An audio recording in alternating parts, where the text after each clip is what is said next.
Bismillahirrahmanirrahim. Assalamualaikum warahmatullahi wabarakatuh.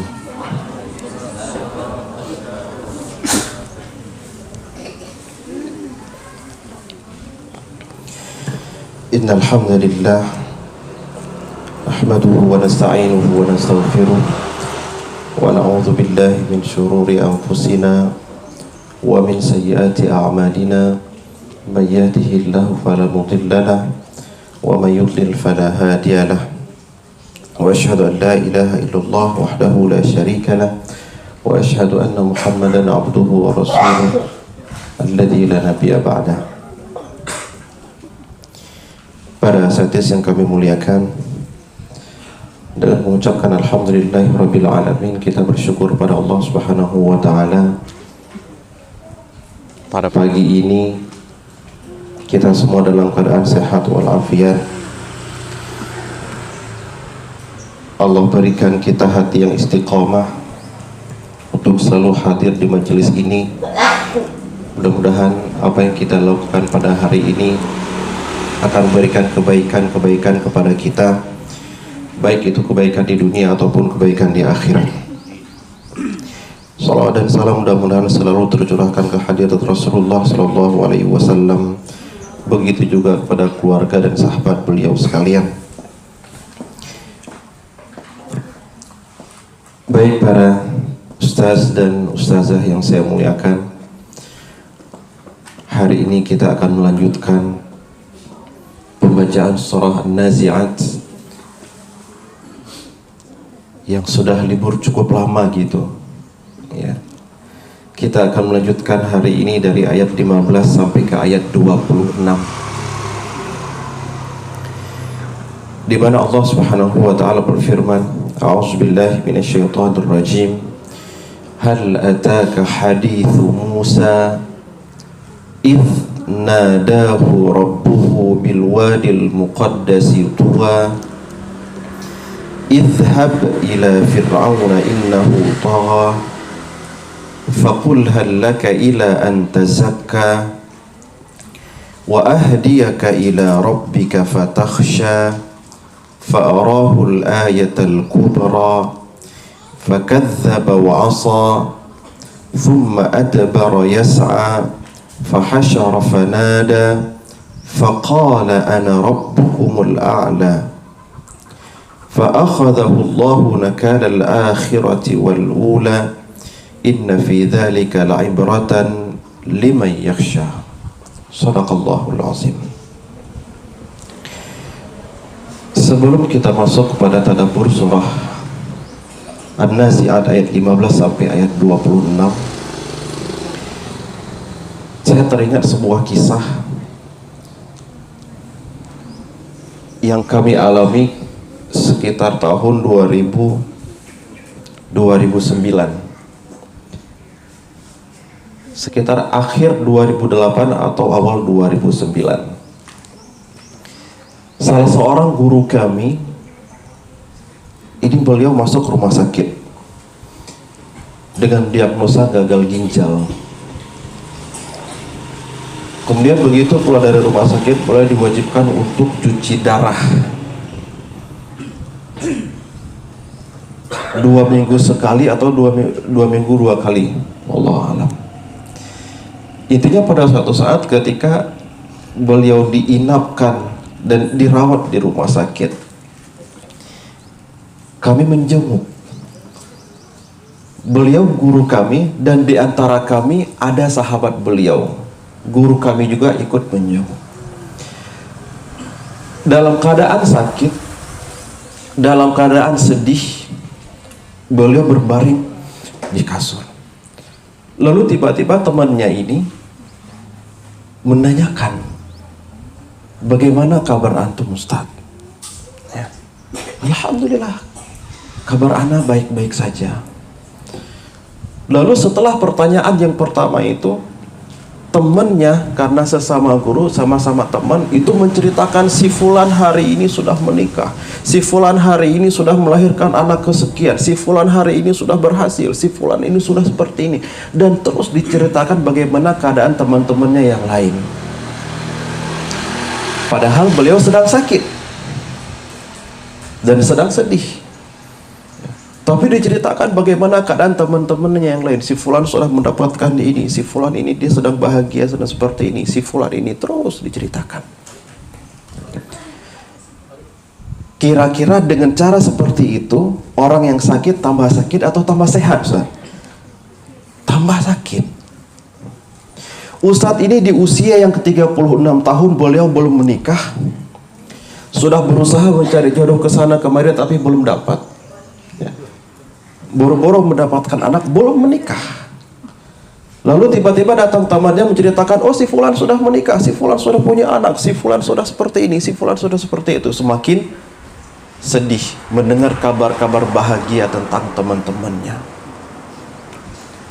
Ya.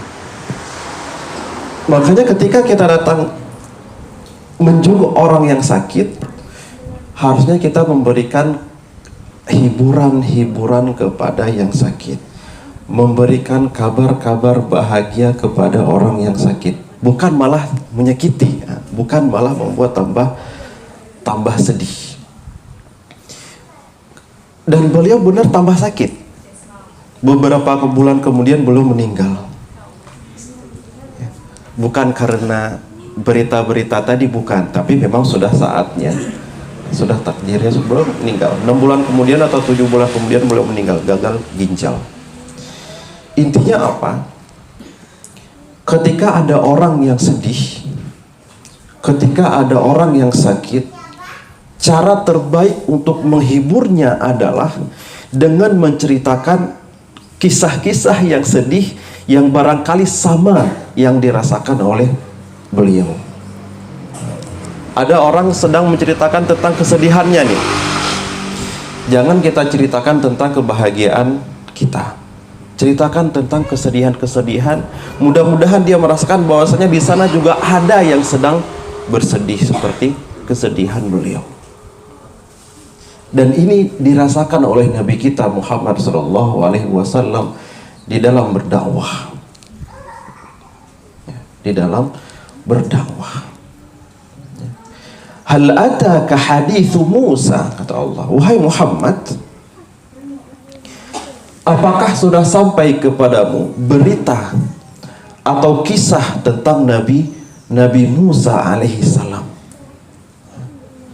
Kalau misalkan belum sampai kepadamu, ayo sini diceritakan.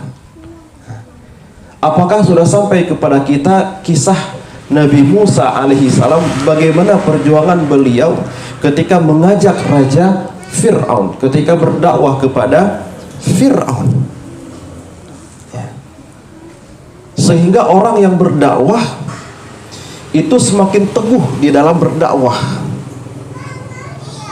sehingga orang-orang yang memiliki keyakinan itu semakin mantap keyakinannya akan pertolongan Allah.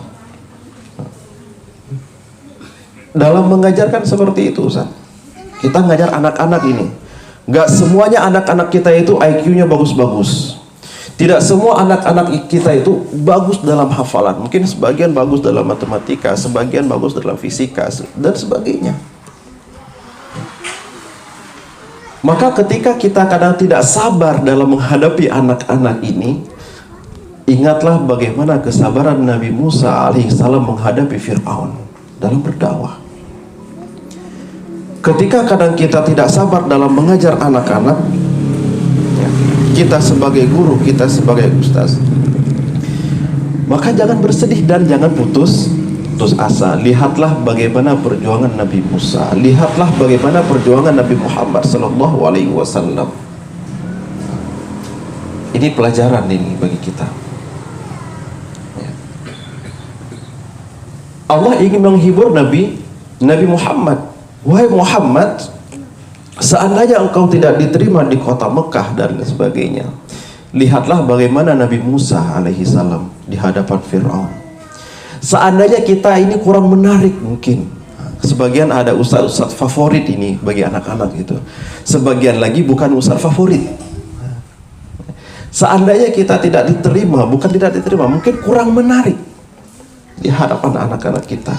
Ketika mengajar, maka janganlah bersedih, tetaplah bersabar. Ya. Tetaplah bersabar di dalam mengajar.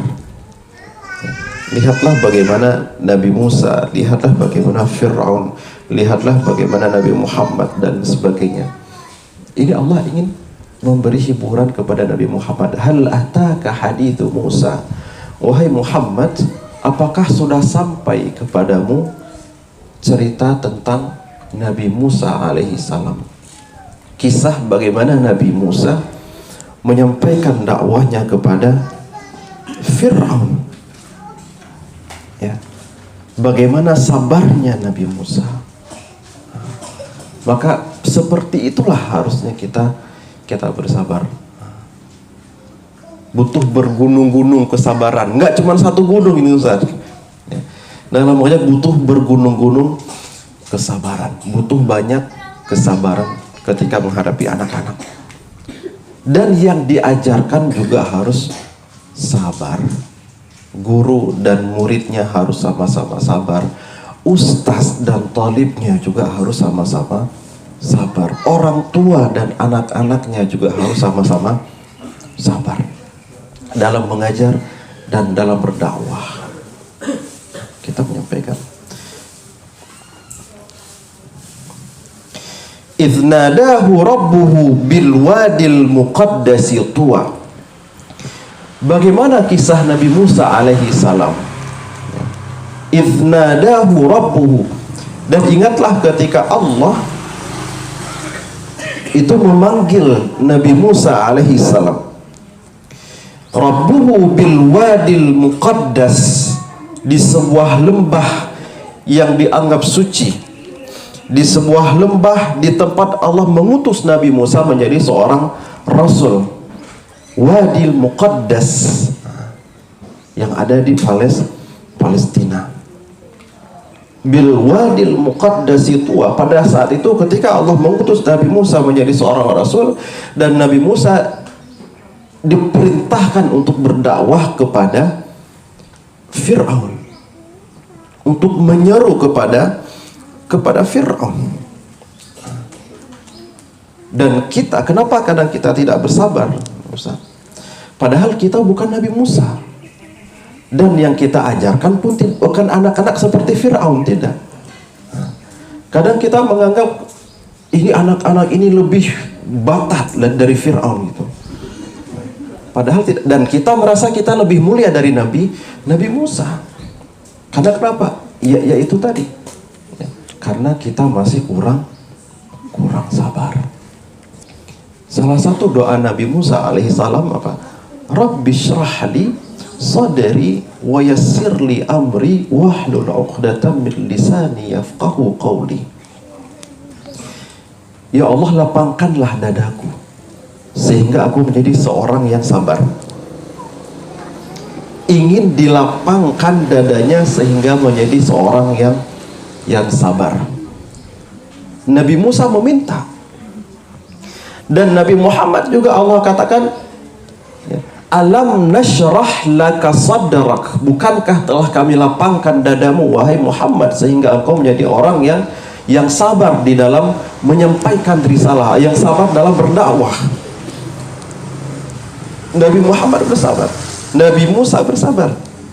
Lalu bagaimana kita tidak sabar dalam mendidik anak-anak? Bagaimana kita tidak bersabar dalam mengajarkan kepada anak-anak? Jadi siapa kita? Ini kebayang gak Ustaz? Seandainya para nabi tidak diberikan dada yang lapang, seandainya para nabi itu tidak diberikan kesabaran oleh Allah, dan dari lisan mereka Allah kabulkan doa-doanya. Ini sedikit-sedikit ya Allah, azablah kaum ini, sedikit-sedikit ya Allah tenggelamkan mereka, sedikit-sedikit ya Allah tenggelamkan mereka. Seandainya para nabi tidak sabar, dan doa mereka makbul.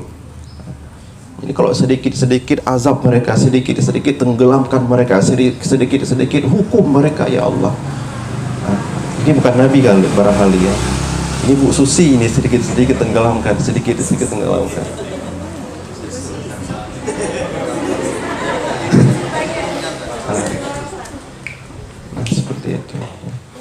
harus sabar dalam mendidik, harus sabar di dalam berdakwah, harus sabar. Idnadahu rabbuhu bil wadil muqaddasi tuwa. Ketika Nabi Musa dipanggil oleh Tuhannya, dipanggil oleh Allah Subhanahu wa taala di sebuah lembah yang dianggap suci.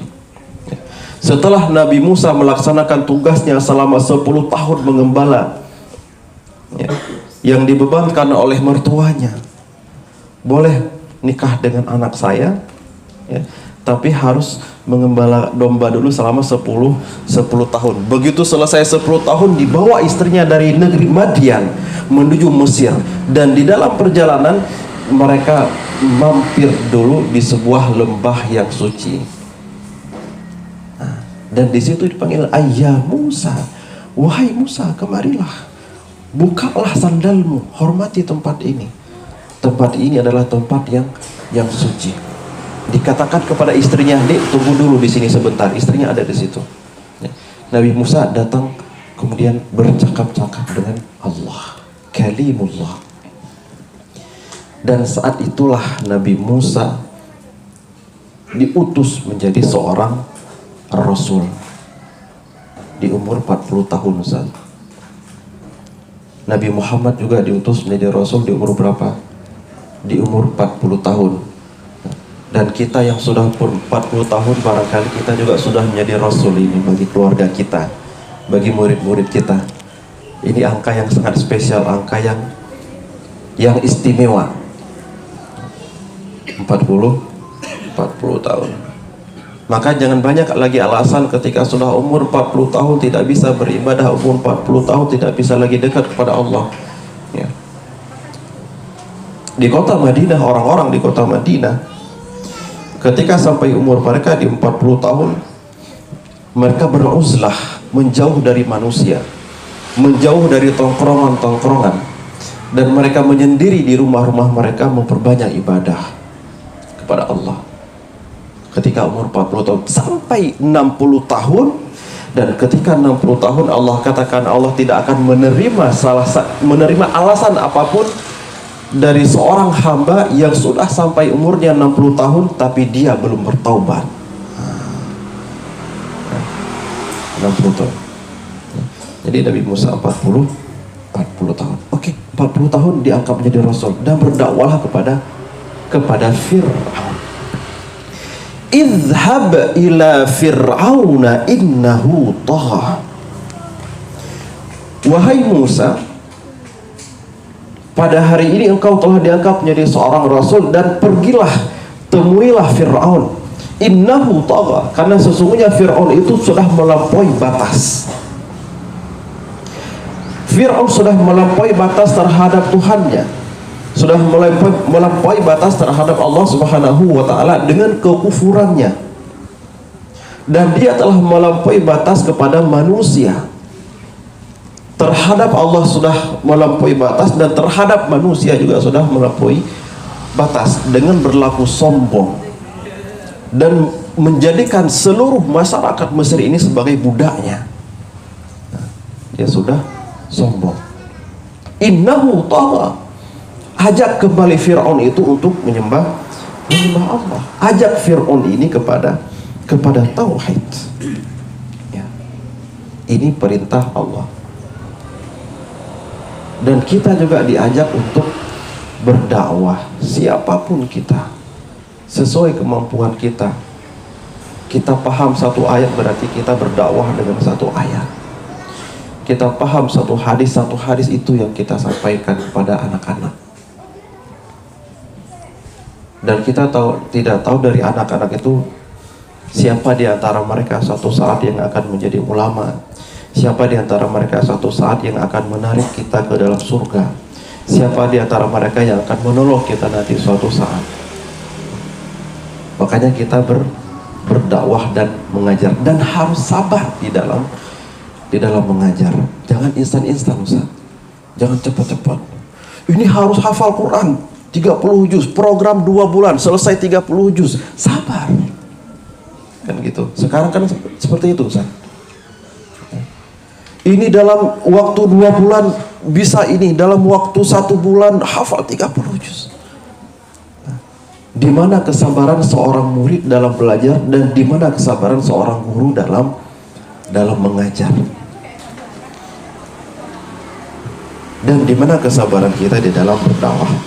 Idhhab ila fir'auna innahu tagha faqul hal laka ila an tazakka.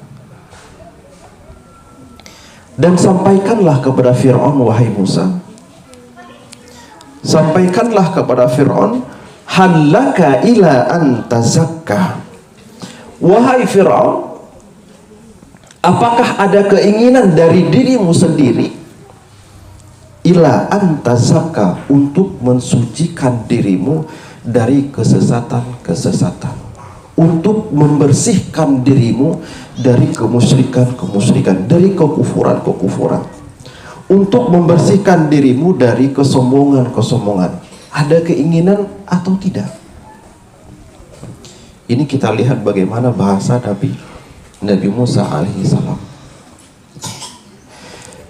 Jadi Musa tawarkan kepada Fir'aun, apakah ada keinginan dari dirimu, wahai Fir'aun, untuk membersihkan dirimu dari kekufuran, untuk membersihkan dirimu dari kesombongan. Musa tidak datang kepada Fir'aun, wahai Fir'aun, kamu harus bertaubat, kamu harus membersihkan diri. Tidak. Tapi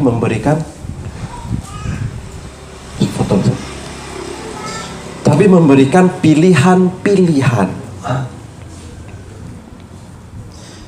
Yang pelajaran yang pertama tadi, kita harus bersabar dalam mengajar dan belajar.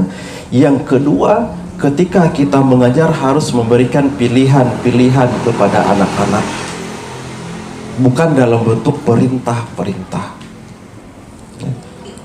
bukan dalam bentuk perintah-perintah, tapi pilihan. Apakah ada keinginan dari dalam dirimu, wahai Fir'aun, untuk membersihkan diri, untuk mensucikan dirimu dari kekufuran, dari kesombongan, dari keangkuhan? Jadi anak-anak juga kita arahkan seperti ini. Tidak, kamu harus belajar, kamu harus belajar. Tapi bagaimana cara kita untuk memberikan pilihan-pilihan? Contoh ini, misalkan ketika cari makan gitu. Ketika kita cari makan ini, satu keluarga sedang cari makan, suami dan istri sedang memutuskan akan makan di mana gitu. Ya. Itu lebih mudah kita berikan pilihan-pilihan daripada kita berikan perintah. Ayo kita makan di sana. Ayo kita pergi ke sana. Ini akan ada masalah. Tapi lebih baik kita makan di tempat A atau makan di tempat B. Kan gitu. Ada pilihannya. Jadi anak-anak, kamu mau melakukan ini atau nanti kamu akan terjadi seperti ini. Kamu mau belajar atau kamu nanti akan bodoh selamanya, dan sebagainya. Faqul hal laka ila an tazakka. Musa katakan, wahai Fir'aun, hal laka ila an tazakka, apakah ada keinginan dari dirimu untuk mensucikan diri, untuk membersihkan diri dari kesombongan-kesombongan. Nabi Musa alaihi salam ini berbicara sangatlah lembut. Nabi Musa dalam berdakwah ini sangatlah santun. Dalam mengajar kita juga harus lembut, dalam mengajar juga harus santun. Kebayang kalau seandainya seorang guru dia ngajarnya teriak-teriak, kalau seandainya dia mengajarnya marah-marah. Terbayang kalau seandainya seorang dai dia berdakwah marah-marah dan sebagainya. Kita berdakwah tapi dalam keadaan marah-marah, tidak santun. Sedangkan Nabi Musa diperintahkan oleh Allah untuk berdakwah kepada Fir'aun yang zalimnya seperti itu dengan cara lembut. Di dalam surah Taha ayat 44, di mana Allah katakan, ketika Allah memerintahkan Musa dan Harun untuk berdakwah kepada Fir'aun, faqula lahu qawlan layyinan la'allahu yatadzakkara aw yakhsha. Wahai Musa dan Harun, faqula, sampaikanlah kepada Fir'aun itu qawlan layyinan, perkataan yang layyin, yang lembut, jangan kasar, jangan keras. Meskipun Firaun seperti itu, layyinan la'allahu yatadzakkara aw yakhsha. Mudah-mudahan dengan ucapan yang santun itu, dengan penyampaian yang lembut itu, Firaun yatadzakkar, dia akan kembali, dia akan mengingat, aw yakhsha, dia akan sadar dan takut. Kita juga seperti itu. Di dalam mengajar juga harus santun, harus lembut, tidak marah-marah, tidak kasar. Karena kita bukan Musa, atau tidak lebih baik dari Musa, dan anak-anak yang kita ajarkan itu tidak lebih batat dari Fir'aun. Kita di bawah Musa, dan anak-anak kita itu jauh di bawah Fir'aun. Ya, manusia-manusia biasa. Ya. Kepada orang yang seperti itu Allah perintahkan untuk bersikap lembut. Maka coba kita bayangkan bagaimana kalau kita menyampaikan kepada saudara-saudara kita yang sesama muslim. Bagaimana kalau kita sampaikan kepada saudara-saudara kita yang satu iman, satu akidah sama kita. Ya. Apakah boleh marah-marah? Apakah boleh tidak santun? Ya. Padahal ini sesama muslim. Dia muslim, kita juga muslim. Dia sholat, kita juga sholat. Dia baca Al-Quran, kita juga baca Al-Quran. Ya kan? Dia beribadah kepada Allah, kita juga beribadah kepada Allah. Kenapa harus dengan kata-kata yang kasar? Kenapa harus marah-marah? Ya. Nabi Musa saja diperintahkan oleh Allah untuk menyampaikan kepada Fir'aun dengan ucapan-ucapan yang lembut, yang santun. Faqula lahu qawlan layyinan. Wahai Musa, wahai Harun, sampaikan kepada Fir'aun dengan ucapan-ucapan yang lembut dan santun. Oh, ini kita ajarkan kepada anak-anak. Nanti suatu saat sampaikan dengan cara yang lembut. Kalimat-kalimat yang lembut itu bagaikan air yang akan menembus batu, meskipun batu itu sangatlah keras. Terbayang nggak usah kalau saatnya batu dengan batu itu dihantamkan, itu hancur. Tapi air dan batu dengan kesabaran, sabar, satu tetes, lama-lama dia akan masuk. Nah, seperti itu. Dan dalam surah Ali Imran ayat 159 Allah berfirman, "Fabima rahmatin minallahi linta lahum."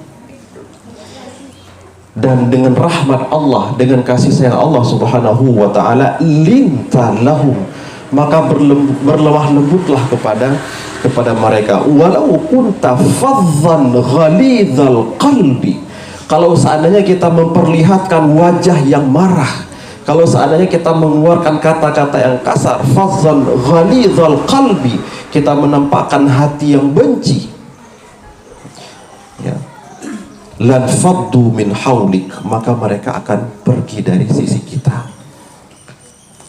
Mereka akan berpencar, mereka akan pergi. Karena kenapa? Muka kita kadang sangar, kadang sudah sangar, Ustaz, tapi ditambah lagi dengan kita marah-marah gitu kan.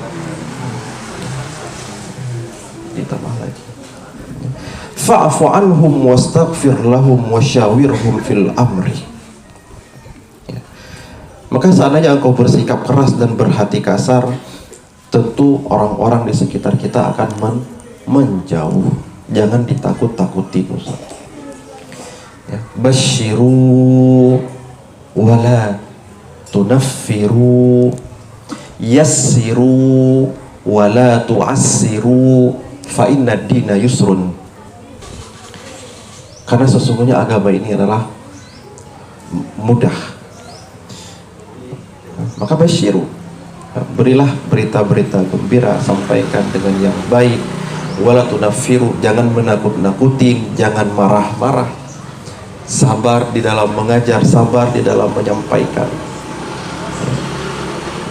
Kemudian nafiru, Oh, yassiru wala wasiru, mudahkanlah dan jangan dipersulit. Banyak mu'alaf sekarang yang masuk Islam, tetapi di Mesir itu banyak ada mu'alaf yang masuk Islam, kemudian pertama sekali sholat tarawih, begitu selesai Ramadan dia keluar dari Islam. Karena kenapa? Sholat tarawihnya 5 jam dan dipaksakan. Ini baru sholat tarawih pertama, sholat tarawihnya 3 jam. Lalu begitu Idul Fitri, setelah itu dia keluar dari Islam. Karena kenapa? Sulit, katanya. Sulit. Ada orang yang ingin menghafal Al-Quran, ingin menghafal Al-Quran, begitu masuk pondok pesantren langsung dihafalkan surah Al-Baqarah. Kamu harus langsung hafal Al-Baqarah. Sebulan kemudian dia keluar, karena yang dihafal surah Al-Baqarah. Kenapa nggak dimulai dari yang mudah-mudah, yang pendek-pendek? Dan seperti itu. Yassiru wala tu'asiru, mudahkanlah kepada anak-anak dalam mengajar. Wala tu'asiru, dan jangan dipersulit. Kita mulai dari hal-hal yang disukai, hal-hal yang dicintai, hal-hal yang mudah, kemudian naik sedikit demi sedikit pada hal-hal yang berat. Hal-hal yang berat. Mau nggak antum saat sholat tarawih itu 5 jam misalkan? Dimulai dengan surat Al-Baqarah, dilanjutkan dengan surat Ali Imran sampai sahur. Itu ada banyak. Orang yang sudah terbiasa ya nggak apa-apa. Tapi orang yang baru-baru salat tarawih, yang baru mengenal Islam, yang baru mu'alaf atau baru taubat, baru hijrah dan sebagainya, ini setelah itu dia akan membenci Islam, dia akan membenci dakwah dan sebagainya. Dan anak-anak juga seperti itu. Fabima rahmatin minallahi lintalahum. Jadi berlemah lembutlah kita dalam menyampaikan dari hal yang mudah-mudah dulu, kemudian maju kepada hal yang agak berat. Para asatidz yang dimuliakan Allah Subhanahu wa taala, Nabi Musa dan Nabi Harun alaihi wasallam ini diperintahkan oleh Allah Subhanahu wa taala untuk menyampaikan kepada Firaun, berdakwah kepada Firaun dengan ucapan-ucapan yang lembut, dengan kalimat-kalimat yang lembut, yang sopan, meskipun itu kepada penguasa yang zalim. Dan ini memberikan pelajaran bagi kita, jangan mudah untuk mencaci maki para pemimpin kita. Jangan terlalu mudah untuk menghina, untuk mencaci maki, untuk mencela para pemimpin kita. Seburuk apapun kualitas kepemimpinan mereka. Kadang ada kepala sekolah, kita ngomongin kepala sekolah karena kita tidak di posisi beliau. Kadang ada wali kota, kita omongin wali kota, kita caci wali kota dan sebagainya. Presiden, ya, presiden, kita sangat mudah untuk mencaci maki seorang presiden. Apapun dia, sezalim apapun dia adalah ulil amri kita, dia adalah pemimpin kita, kan seperti itu. Maka berlemah lembutlah seperti Nabi Musa alaihissalam. Idhhab ila fir'auna innahu tagha. Wahai Musa, pergilah kepada Firaun, sampaikanlah dakwah kepada mereka, karena sesungguhnya Firaun ini sudah melampaui batas. Dan sampaikan kalimat-kalimat yang baik. Anak-anak kita ada yang melampaui batas? Sepertinya nggak ada, Ustaz. Ada gitu anak-anak yang sombong di sini misalkan? Nggak ada. Ya. Maka tidak perlu kita mendakwahi anak-anak ini, kita ajarkan anak-anak ini seperti seakan-akan kita mengajar kepada Firaun dan lain sebagainya. Ya. Wa ahdiyaka ila rabbika fatakhsha. Lalu setelah Nabi Musa memberikan pilihan, Nabi Musa tidak memerintahkan, wahai Fir'aun kamu harus seperti ini, harus seperti ini. Wahai anak-anak kalian harus seperti ini, harus seperti ini. Wajib seperti ini, seperti tidak. Tapi diberikan pilihan demi pilihan. wa ahdiyaka ila rabbika fatakhsha. Dan adakah keinginan dari hatimu wahai Fir'aun agar aku membimbingmu menuju jalannya Allah Subhanahu wa ta'ala? Dibimbing menuju jalan Allah, dibimbing menuju jalan kebaikan. Fatakhsha, lalu akan timbul khasyah. Hidayah dulu kemudian baru khasyah, bukan khasyah dulu kemudian hidayah. Ya. Hidayah ini apa? Hidayah ini adalah bimbingan yang ada di dalam hati kita agar kita bisa menuju Allah Subhanahu wa ta'ala, agar kita mengenal Allah Subhanahu wa ta'ala. Setelah kita mengenal Allah, maka setelah itu baru ada timbul khasyah, ada timbul rasa takut di dalam diri kita. Karena sudah ada hidayah, sudah ada petunjuk, sudah ada pembimbing, kita sudah kenal. Lalu baru kita takut. Kalau belum kenal, kalau belum ada bimbingan, bagaimana ada khasyah? Ya. Innama yakhsyallaha min ibadihi al-ulama'u. Sesungguhnya hanya orang-orang yang kenal Allah itu yang ada khasyah, yang takut kepada Allah, yang tahu hak-haknya Allah, yang tahu batasan-batasannya Allah, yang tahu aturan-aturannya Allah. Ini orang yang kenal. Adapun yang tidak kenal, maka dia tidak ada rasa takut. Ketika tidak ada rasa takut, dia merasa aman. Kan seperti itu. Orang kalau sudah tidak takut berarti merasa aman, dan inilah yang paling bahaya. Anak-anak dia akan melanggar kalau dia merasa aman. Oh, ini kayaknya aman, gak ada ustadz yang lihat, dia akan melanggar. Oh, ini kayaknya aman, ya. Tidak ada ustadz yang mendengar misalkan. Oh, ini aman. Dan semua manusia akan merasa aman, akan melanggar aturan-aturan Allah kalau di hatinya itu ada merasa aman. Oh, ini aman dari azab Allah, ini aman dari hukuman Allah, maka dia akan melanggar. Kenapa orang korupsi? Karena merasa aman. Oh, ini nggak ketahuan KPK, ini tidak ketahuan atasan, ini aman. SPPD misalkan, nah ini ketahuan. Tanda tangan SPPD segala macam, perginya 2 hari, tanda tangannya 5 hari misalkan. Kenapa? Karena merasa aman.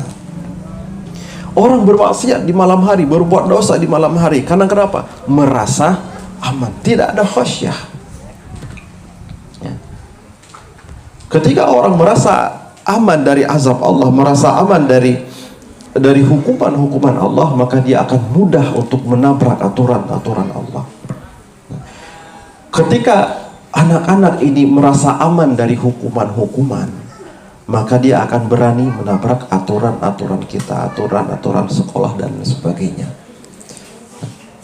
Sekarang tugas kita bagaimana kita ciptakan anak ini selalu merasa tidak aman, selalu merasa diawasi, selalu diawasi oleh ustadz-ustadznya. Ini kita katakan kita diawasi oleh Allah Subhanahu wa ta'ala, minimal seperti itu. Atau katakan, oh ini ada CCTV di sekolah, kalau melanggar nanti akan ketahuan, jadi mereka merasa tidak aman. Ya. Maka tidak ada satu orang pun hamba dia yang akan aman dari azabnya Allah Subhanahu wa ta'ala. Tidak ada seorang pun di dunia ini yang akan aman dari hukuman-hukuman Allah Subhanahu wa ta'ala. Meskipun Nabi Adam alaihissalam, Nabi Adam ini, Nabi Adam yang diciptakan oleh Allah sendiri, Nabi Adam yang ditempatkan oleh Allah di dalam surga, Nabi Adam yang sangat spesial, tidak sama seperti kita.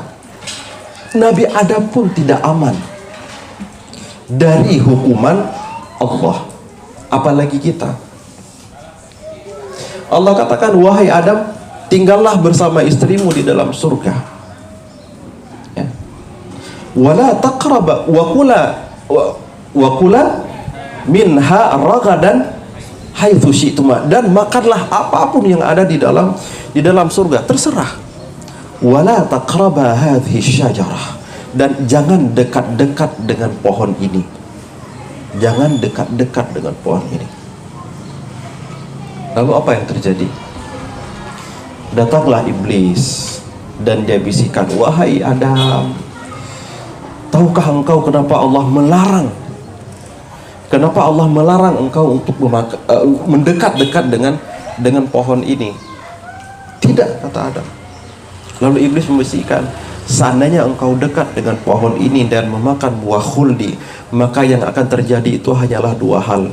Kalau kamu tidak kekal abadi selama-lamanya, maka kamu akan menjadi raja. Kalau tidak jadi raja, berarti kekal abadi. Takuna malakaini au takuna minal khalidin. Kalian berdua akan menjadi raja dan ratu, ataupun akan kekal selama lama-lamanya.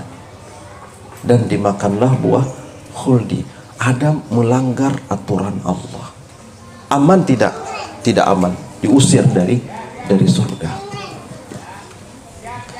Lalu Nabi Adam mengatakan, Rabbana zalamna anfusana wa illam taghfir lana wa tarhamna lanakunanna minal khasirin.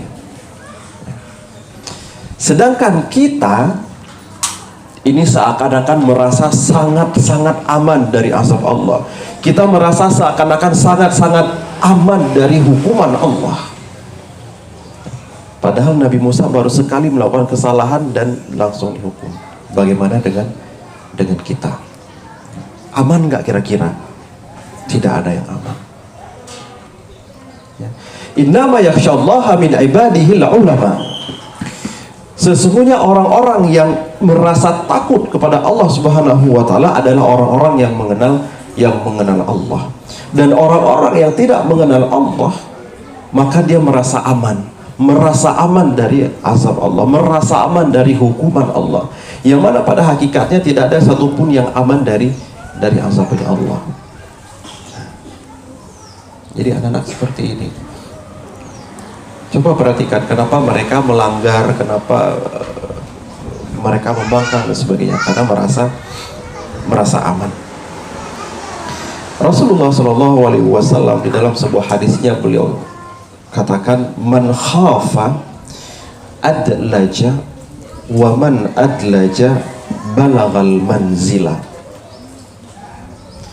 Man khafa adlaj, barang siapa yang di hatinya ada rasa takut, adlaj, maka dia akan mempersiapkan segala sesuatu di malam hari. Yang takut nanti subuh akan diserang, misalkan nanti subuh akan terjadi sebuah peperangan, yang takut akan perang di waktu subuh akan mempersiapkan di malam hari. Waman adlaja balagal manzila, dan barang siapa yang mempersiapkan sesuatu di malam hari, maka dia akan sampai kepada rumahnya. Artinya orang yang takut dia akan sampai. Orang yang takut kepada Allah Subhanahu wa taala, dia akan sampai kepada Allah. Jangan pernah merasa aman. Al-khasyah. Wa ahdiyaka ila rabbika fatakhsha. Wahai Fir'aun, maukah engkau aku tunjukkan kepada jalan hidayah, ya, membimbing Fir'aun. Musa ingin membimbing Fir'aun. Fatakhsha, lalu akan ada ketakutan di dalam hati Fir'aun, meskipun nanti tidak ada, ya. Tapi tugas Musa adalah menyampaikan. Fa'arahul ayatal kubra. Jadi yang pertama Nabi Musa menyampaikan dengan lemah lembut. Kemudian Nabi Musa memberikan pilihan-pilihan kepada Firaun. Kemudian fa'arahul ayatal kubra.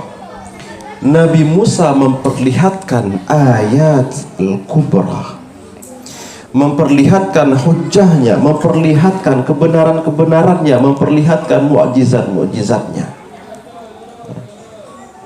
memperlihatkan bukti-bukti, sehingga Firaun ini percaya. Oh, diajak dengan baik-baik, ternyata masih tidak mau. Diberikan pilihan-pilihan juga tidak tidak mau. Lalu diperlihatlah mukjizat.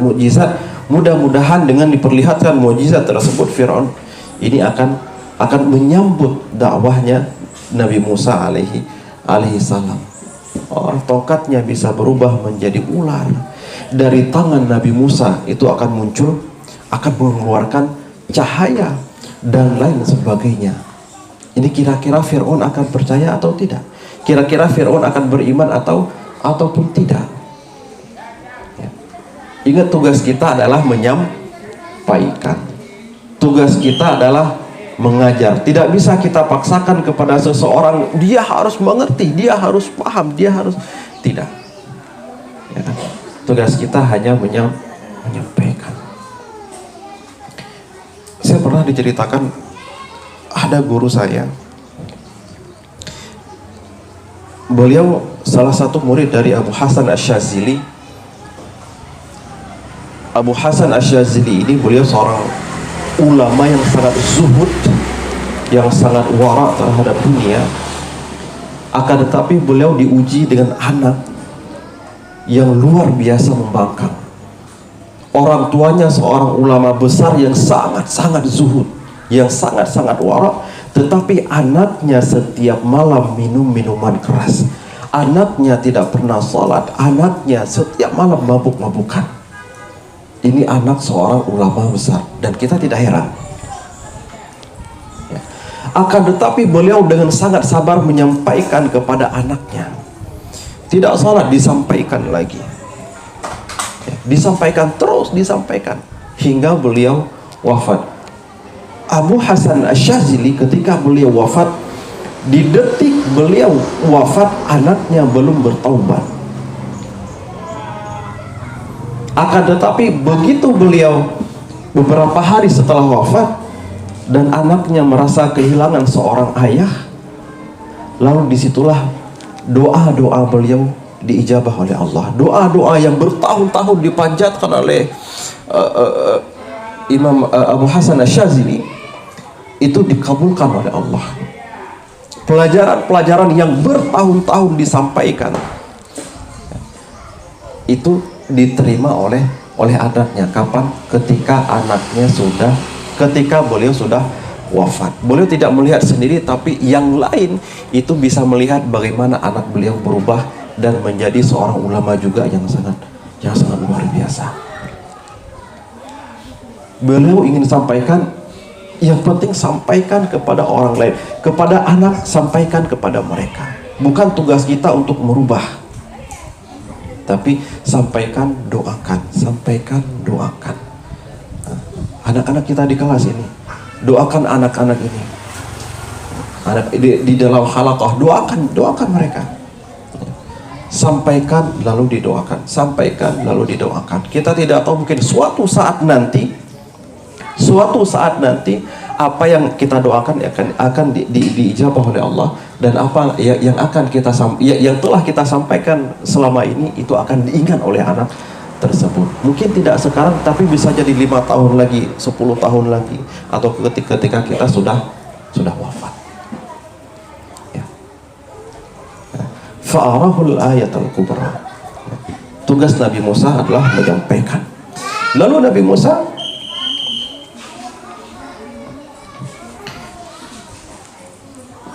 memperlihatkan kepada Fir'aun bukti-bukti.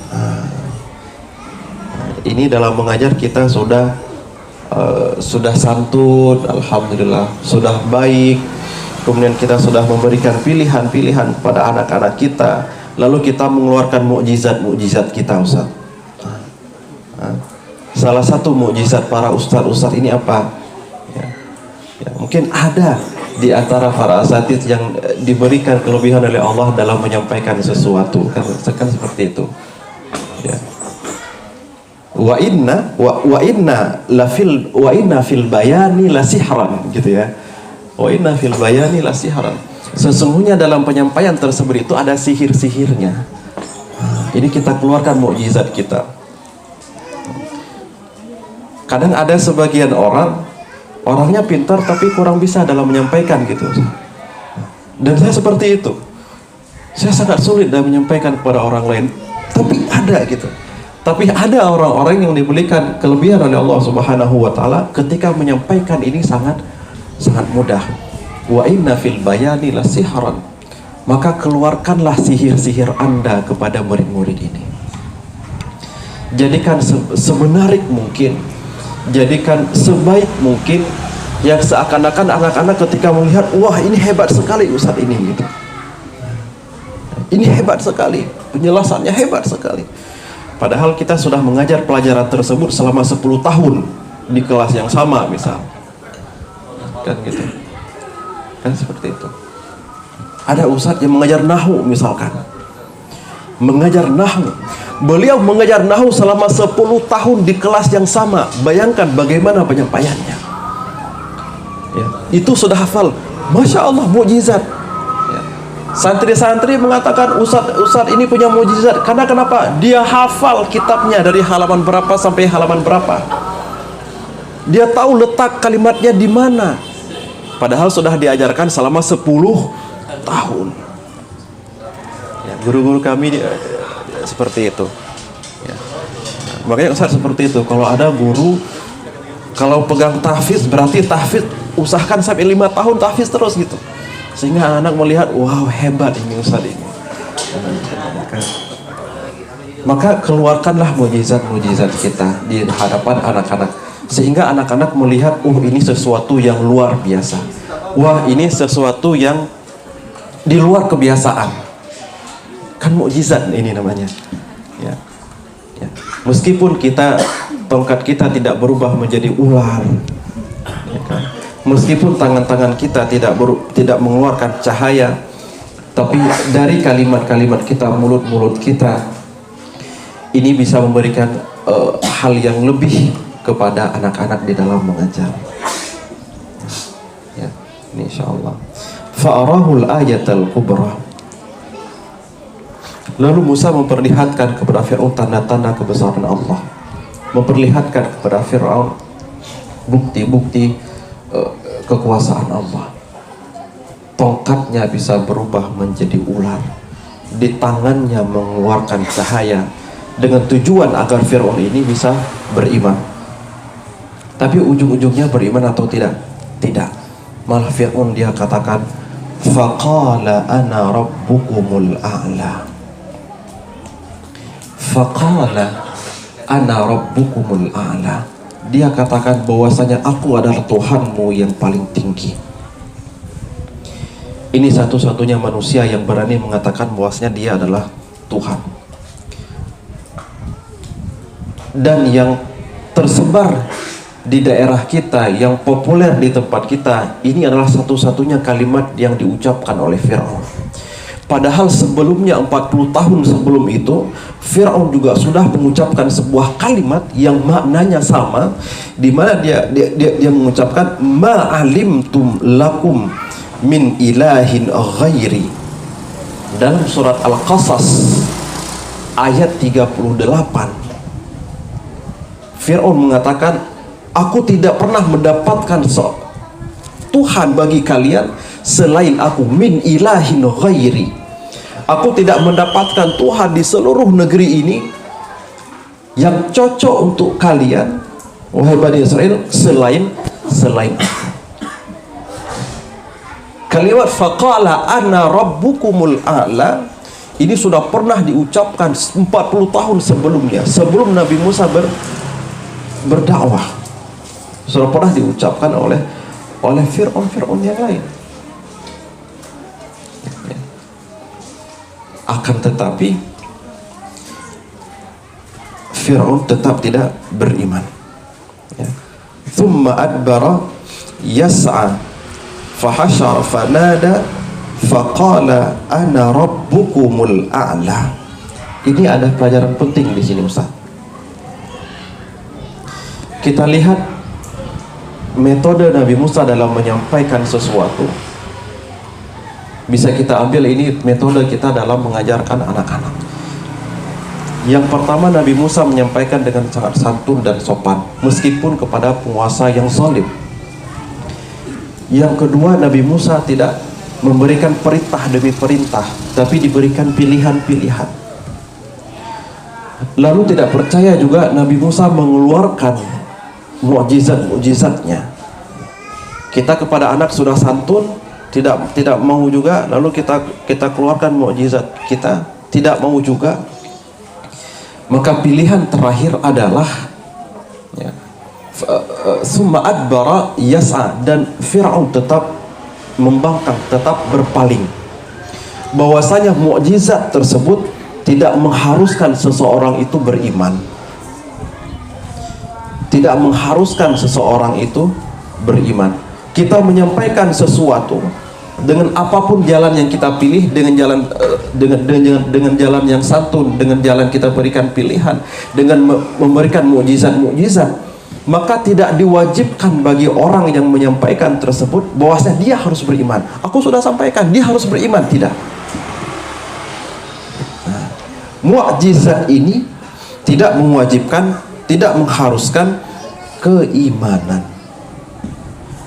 Antum yang mengajar, anak harus paham, memang anak harus paham. Tapi tidak harus semuanya itu mereka harus paham dari A sampai Z, dari halaman pertama sampai terakhir, tidak. Ya. Tidak mewajibkan beriman.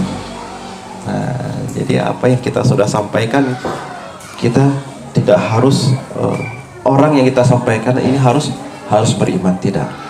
Tugas kita hanyalah menyampaikan. Ini dibuktikan dengan Fir'aun. Summa adbara yas'a fahasyara fanada. Fir'aun tetap membangkang kepada Nabi Musa, dan bahkan dia mengatakan ana rabbukumul a'la. Fa akhadahu Allahu nakala al-akhirati wal ula. Gitu ya. Dalam kita berdakwah, Ustaz, kita tidak diwajibkan orang tersebut harus harus beriman. Kita tidak diwajibkan seseorang itu harus menerima dakwah kita. Kepada anak-anak juga seperti itu. Tidak diwajibkan anak-anak itu harus menerima 100% dari apa yang kita sampaikan. Karena masalah iman ini, masalah hidayah ini yang memberikan adalah Allah Subhanahu wa ta'ala. Fa akhadahu Allahu nakala al-akhirati wal ula. Sudah disampaikan baik-baik juga tidak mau diikuti. Kemudian sudah diberikan pilihan juga tidak mau diikuti. Sudah diberikan mukjizat-mukjizat, ternyata Fir'aun juga tidak mau mengikuti. Maka sudah sampailah saatnya fa akhadahu Allahu nakala al-akhirati wal ula. Allah akan memberikan siksaan kepada Fir'aun, baik itu siksaan al-akhirah wal ula, baik itu siksaan di akhirat ataupun siksaan di dunia. Di alam barzakh Fir'aun akan disiksa, di akhirat Fir'aun akan disiksa, dan di dunia dia juga akan disiksa dengan ditenggelamkan di dalam laut. Anak-anak kan seperti itu. Kita sudah keluarkan jurus-jurus terakhir kita, semua jurus sudah kita keluarkan, tetapi tidak juga mereka dengarkan, maka boleh kita berikan hukuman-hukuman. Ya, boleh kita berikan hukuman-hukuman sebagainya. Inna fi dzalika la'ibratan, 15 menit lagi. Inna fi dzalika la'ibratan liman yakhsha. Maka sesungguhnya di dalam kisah Fir'aun dan Musa tersebut ada pelajaran-pelajaran bagi kita. Ada pelajaran kepada Nabi Muhammad SAW. Allah ingin katakan, wahai Muhammad, ketika engkau bersedih di dalam dakwah ini, ketika menyampaikan kepada manusia dan mereka tidak menerima ajakanmu, tidak menerima dakwahmu, janganlah bersedih. Lihatlah kisah Nabi Musa alaihissalam. Ketika kita mengajar kepada anak-anak, ada 30 murid di dalam satu kelas, tidak semuanya paham. Paling yang paham 1 atau 2 orang, ya kan? 1 atau 2 orang. Maka janganlah bersedih. Janganlah bersedih. Dan ketika pun kita berdakwah kepada manusia dan mereka tidak menerima kita, maka janganlah bersedih. Haruslah bersabar. seperti sabarnya Nabi Musa alaihissalam, seperti sabarnya Nabi Muhammad sallallahu alaihi wasallam. Janganlah bersedih. Ya. Allah ingin sampaikan kepada Nabi Muhammad cara untuk menghibur seseorang yang sedih adalah dengan menceritakan kesedihan yang lainnya. Mudah-mudahan dia bisa merasakan kesedihan orang yang lain itu. Ya, jangan diceritakan hal-hal yang bahagia, nanti dia semakin sedih. Orang yang sakit, ya, itu jangan diceritakan hal-hal yang menyakiti dia lagi. Nanti dia akan cepat meninggal. Seperti itu. Ceritakan, oh ternyata ada yang lebih sakit dari dia. Oh ternyata ada yang lebih sedih dari dia, sehingga dia timbullah dorongan, semangat, motivasi, ya. Sehingga keyakinan itu semakin kokoh, semakin teguh di dalam menyampaikan dakwah, semakin teguh di dalam mengajar. Kan gitu. Ini ada ustadz yang dikatakan guru halakoh ini mungkin dari 10 orang yang hafal cuma 5 orang misalkan, yang setorannya bagus cuma 5 orang. Terus ustadznya sedih, ceritakan kepada yang lain, itu masih mending ustadz 5 orang, di halakoh saya 3 orang ustadz. Kan jadi tambah semangat, oh masih ada yang lebih ini dari saya gitu. Jadi seperti itu. Inna fi dzalika la'ibrah liman yakhsha. Wahai Muhammad, dalam cerita Musa itu ada pelajaran-pelajaran yang bisa diambil. Wahai para guru, wahai para da'i, wahai para muallim, di dalam kisah Nabi Musa itu juga ada pelajaran yang bisa kita ambil. Yang bisa kita ambil ketika menyampaikan pelajaran kita, ketika kita menyampaikan dakwah kita. Ya. Yang kita sampaikan itu bukanlah orang yang lebih buruk dari Fir'aun, yang lebih zalim dari Fir'aun, tapi mereka adalah orang-orang muslim, saudara-saudara kita, anak-anak kita. Ya. Dan kita juga bukan orang yang lebih mulia dari Nabi Muhammad, yang lebih mulia dari Nabi Musa, tidak. Kita hanya orang biasa. Ya. Jadi hanya ini saja, ya, pelajaran atau hikmah yang bisa kita ambil dari penyampaian Nabi Musa alaihissalam, metode cara dakwah Nabi Musa alaihissalam, cara mengajar Nabi Musa kepada Fir'aun, yang mana beliau menyampaikan dengan sangat santun, beliau menyampaikan dengan sangat lembut, beliau menyampaikan dengan sangat sabar. Ya. Dan orang yang kita dakwahi juga itu tidak pernah melampaui batas seperti Fir'aun. Tidak pernah kita mendapatkan orang yang setakaburnya Fir'aun. Tidak pernah kita mendapatkan orang yang sekufurnya Fir'aun. Ya. Maka banyak-banyak bersabar, jangan bersedih, dan banyak-banyak bersabar dalam mengajar ini. Ustadznya harus sabar, kemudian murid-muridnya juga selalu dinasehati juga untuk bersabar di dalam belajar. Ya. Tidak ada yang bisa menghafal ini 30 juz Ustaz, 30 juz 1 bulan, 30 juz 3 bulan, itu tidak ada. Kalaupun dia bisa menghafal, berarti setelah 3 bulan hafalannya itu akan hilang lagi. Nah, hafalannya akan hilang lagi. Butuh kesabaran baik dari sisi muridnya ataupun sisi ustaz-ustaznya. Wallahu a'lam bishawab. Mudah-mudahan ada banyak hikmah dan pelajaran yang bisa kita ambil. Mudah-mudahan apa yang kita dengar hari ini bisa menjadi ilmu bagi kita, dan apa yang menjadi ilmu bagi kita mudah-mudahan bisa kita amalkan di dalam kehidupan kita sehari-hari. Dan kita tutup baca doa kafaratul majlis. Subhanakallah wa bihamdika asyhadu an la ilaha illa anta astaghfiruka wa atubu ilaik.